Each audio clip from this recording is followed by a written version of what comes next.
The first contact between humanity and an alien civilization was an event so monumental that it altered the course of history forever.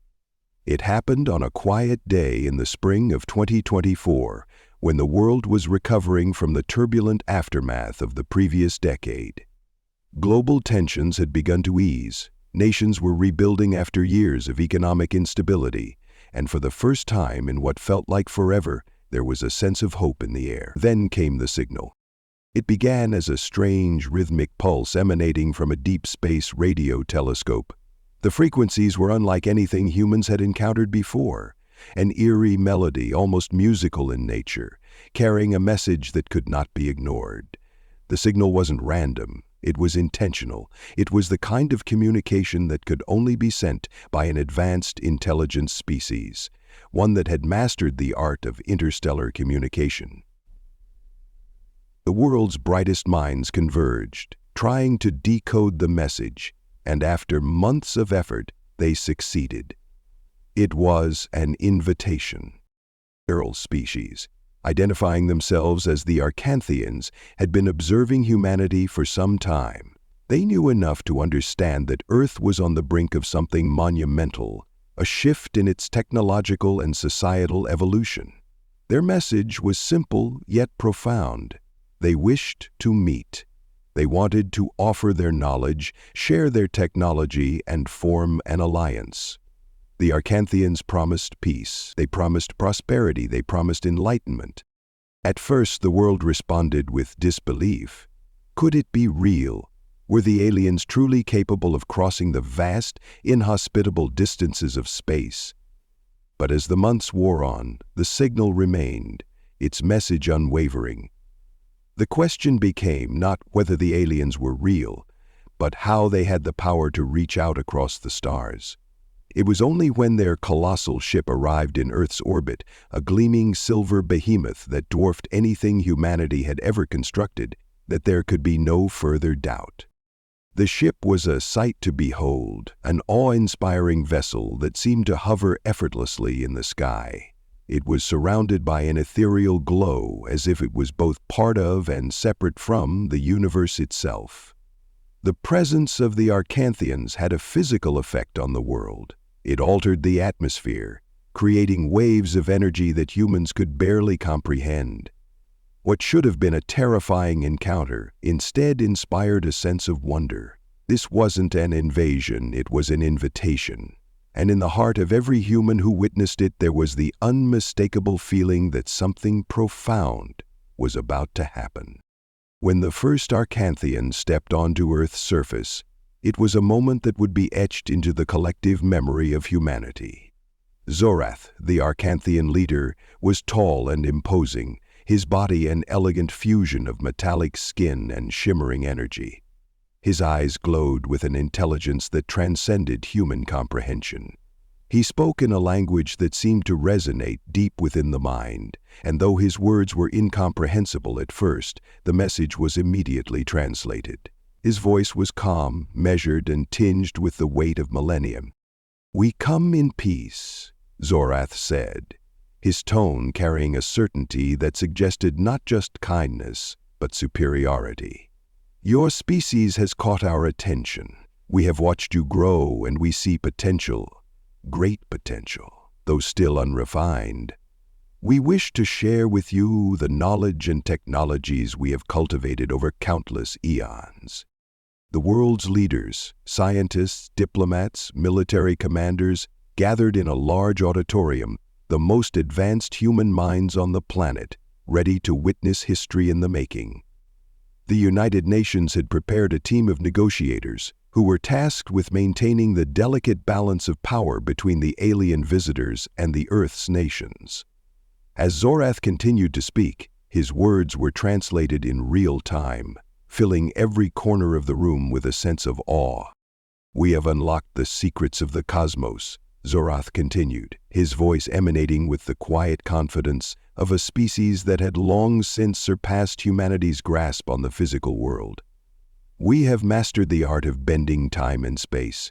Our understanding of energy is so advanced that we have long since moved beyond the need for physical resources.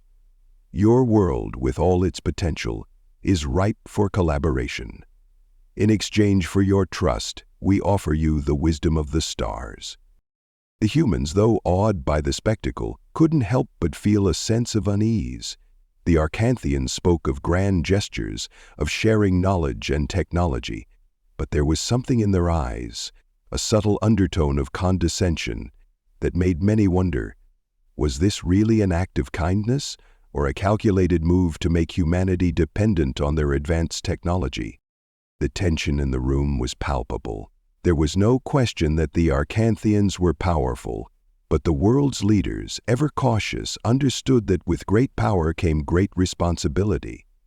Could humanity truly benefit from their gifts? Or was this the beginning of something more insidious? Among the many in the room was Dr. Leon Dyer, a physicist and neuroscientist. Unlike many of the others who were preoccupied with politics and diplomacy, Dyer was focused on the bigger picture, the science behind the Arcanthian offer. He had been following the signal from the moment it first arrived, and over the weeks since the ship's arrival, he had studied the alien technology and their behavior with a growing sense of unease. The more he learned, the more he began to realize something that no one else had yet understood. Dr. Dyer was a quiet man, often overshadowed by the more outspoken figures around him, but his mind was sharp, and his understanding of the universe was second to none. The more he studied the Arcanthians, the more he noticed something troubling. They had reached a plateau in their technological development.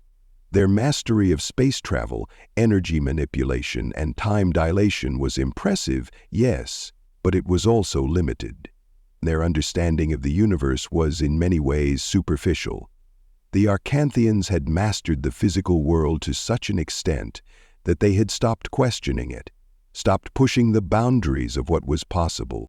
Humanity, on the other hand, was still in its infancy. The foundations of modern science were still being laid, and yet there were already cracks appearing in the established paradigms.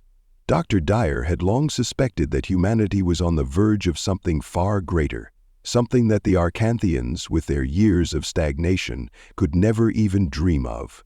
The true power of the human mind had barely begun to be explored. As the days passed and the Arcanthians began sharing their technology, Dyer spent more and more time away from the diplomatic efforts, diving deep into the data they had received. His hypothesis began to take shape, and with each discovery, it became clearer. Humanity had only scratched the surface of what was possible. The Arcanthians had unlocked the secrets of space and time, but they had never considered the more esoteric aspects of reality. They had never questioned consciousness or the way in which the human mind could interact with the universe itself. One night, alone in his lab, Dyer made a breakthrough. He had discovered a method to harness the power of thought itself, a way to manipulate energy at the quantum level using the mind. The Arcanthians had never even considered this approach. They had focused on machines, on technology that required external power sources.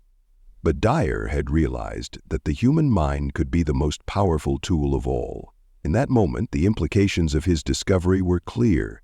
Humanity was standing on the precipice of something unimaginable, a power that could rival the very forces of the universe. With this realization came a terrifying thought. If the Arcanthians were to learn what humanity was truly capable of, they might panic. They might see it as a threat, an existential danger to their own place in the galaxy. They had come to Earth expecting to offer wisdom, but what if humanity's potential was something they could not control? What if the Arcanthians had made a grave mistake by revealing themselves to a species that had barely begun to tap into its power? As the days turned into weeks, Dr. Dyer grew more certain of his findings. The time had come to reveal the truth, to show the world that humanity was no longer the naive species they appeared to be. They had the power to challenge the very order of the galaxy. But revealing this truth would come with consequences. The Arcanthians were not a species that would take kindly to being outclassed by a race they had once considered primitive. The tension reached a boiling point when Zorath made his final address to the world's leaders. The time for negotiation had passed. A treaty was to be signed, one that would grant the Arcanthians access to Earth's resources in exchange for the knowledge and technology they had promised to share. But as Zorath stood before the assembly, ready to formalize the deal, Dr. Dyer made a decision that would change everything. He stood up in the middle of the room, his voice cutting through the silence. "Before you proceed," Dyer said, his voice calm but filled with authority, "there's something you all need to understand." The room turned to him, the diplomats, scientists, and even Zorath, who was watching with a mixture of curiosity and slight annoyance. Dyer paused for a moment, letting the weight of his words sink in. "We've only been using 1% of our potential," Dyer continued, his gaze fixed on Zorath. "What you think is the pinnacle of knowledge and power, what you've shown us, is nothing compared to what humanity is capable of. You think you've come here to offer us wisdom, but in reality you're too far behind us to even comprehend the true nature of the universe." The room fell into stunned silence. The Arcanthians, who had once radiated confidence, exchanged uneasy glances. Zorath's posture stiffened, and for the first time his calm demeanor faltered. "We've just begun to unlock the potential of our minds," Dyer said, his voice unwavering.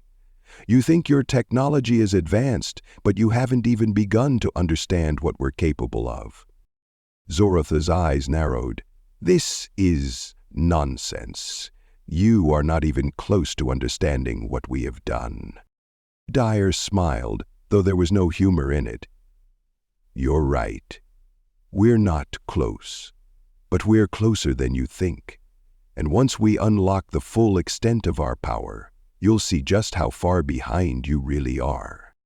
Zorath remained silent, but his expression betrayed a growing unease. The room was thick with tension. The Arcanthians had underestimated humanity, and now the truth was out. The balance of power in the galaxy was no longer what it had once seemed. The age of humanity was just beginning. The days that followed the interruption were some of the most intense in human history. The decision to reveal humanity's true potential was not made lightly, and the consequences of that revelation were already starting to unfold in ways that none could have predicted. The world watched in awe and trepidation as the Arcanthians, once so composed and confident, now seemed more uncertain. The atmosphere in the grand hall where the negotiations were taking place was thick with tension, a palpable sense of unease hanging over everyone. Zorath, the Arcanthian leader, stood frozen, his normally composed demeanor faltering for the first time since the aliens' arrival on Earth. He had never expected such a bold challenge. The humans, this primitive, fledgling species, were speaking of something that the Arcanthians had not even considered. In all their centuries of interstellar exploration and dominance, they had never encountered a species that posed a real threat to their power. And now, it seemed, humanity was on the verge of surpassing them in ways that defied all logic.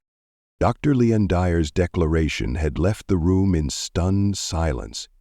His words echoed in the minds of everyone present, reverberating like an electric shock. He had said that humanity had only been using 1% of its potential. That statement, so simple yet so profound, was like a crack in the foundation of everything the Arcanthians thought they knew about the universe. Zorath's eyes narrowed as he studied the human standing before him. Dr. Dyer, a physicist, a man whose quiet brilliance had always been overshadowed by others, now stood at the center of the storm. His discovery had changed everything. "Are you claiming," Zorath's voice was low, his tone no longer filled with the confident resonance that had once commanded the room, "that your species can control forces that we cannot even begin to understand?" Dyer didn't flinch. He knew that this moment was both an opportunity and a danger. The world's fate and the future of the human race depended on how he navigated the coming conversations. "Yes," he said simply. "We've only begun to tap into the power that resides in every human being. We've discovered methods of energy manipulation far beyond what your species has mastered. And more importantly, we are learning how to manipulate the very fabric of reality itself, something you have never even considered. Mastery of the flow of water. The room was silent. The Arcanthians were no longer sure of themselves. Zorath, who had entered this meeting with the expectation that they would dictate terms, was now beginning to realize that the balance of power had shifted in an unexpected direction. Humanity had just revealed a card that could topple centuries of galactic order. Impossible, one of the other Arcanthians in the room, a younger delegate named Korath, spoke up. His voice quavered with disbelief. No species could possibly unlock such power in such a short time. The very concept is beyond your reach. Dyer smiled, a touch of amusement in his voice. That's where you're wrong. The difference between your species and ours is that we're willing to question everything. We're not bound by what's already been discovered. We don't just follow established laws of physics. We're learning to manipulate them. Korath's eyes widened, the expression on his face shifting from incredulity to something else, something that resembled fear. It wasn't just disbelief. There was a deeper, more instinctual reaction stirring within him, a realization that humanity might indeed be tapping into something that was beyond their own comprehension. Zorath, ever the strategist, finally spoke again, his voice carefully measured. This is a dangerous path you suggest, Dr. Dyer. If your species truly possesses the ability to alter the very fabric of space, time, and energy, then you could reshape the entire galaxy, Dyer finished for him. He wasn't trying to sound threatening, it was simply the truth. You don't understand, we've just scratched the surface. What we're capable of goes far beyond anything your species has ever dreamed of. Zorath's gaze turned cold, calculating. What do you want, then?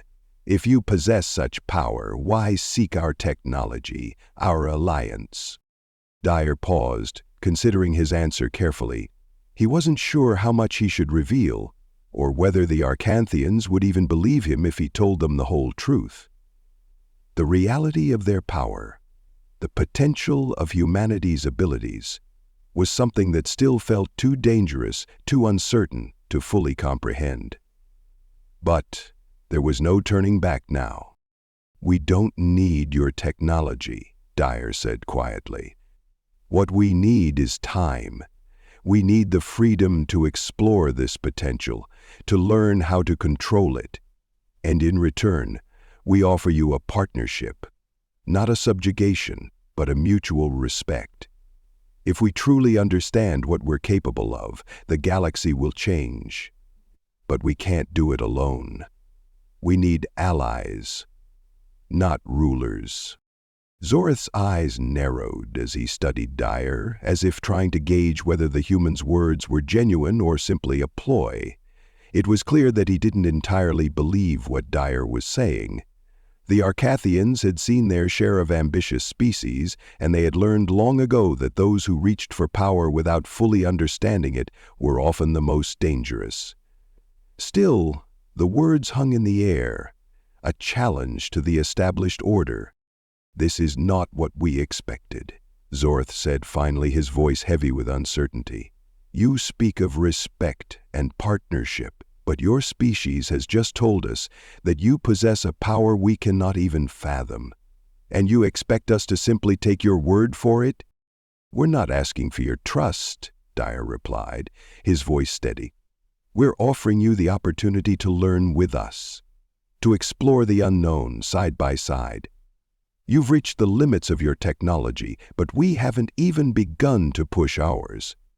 Imagine what we could do together. But if you refuse, if you continue to treat us as inferiors, then I assure you, we will find another path, one that doesn't involve you. The room shifted, the Arcanthians exchanging uneasy glances. Zorath's mind raced. He had never encountered a species that spoke with such authority, such quiet confidence before. The humans were asking for something extraordinary, an alliance based not on submission, but on a shared exploration of the unknown. It was a tantalizing offer, but one that carried great risk. Zorath had spent centuries building the Arcanthian Empire, carefully guiding its people toward dominance in the galaxy. The idea that an upstart species could challenge that dominance was something he couldn't easily accept. Still, the seed of doubt had been planted. Zorath had never been one to rush into decisions, and despite his unease, he was not a fool. He understood that the galaxy was changing.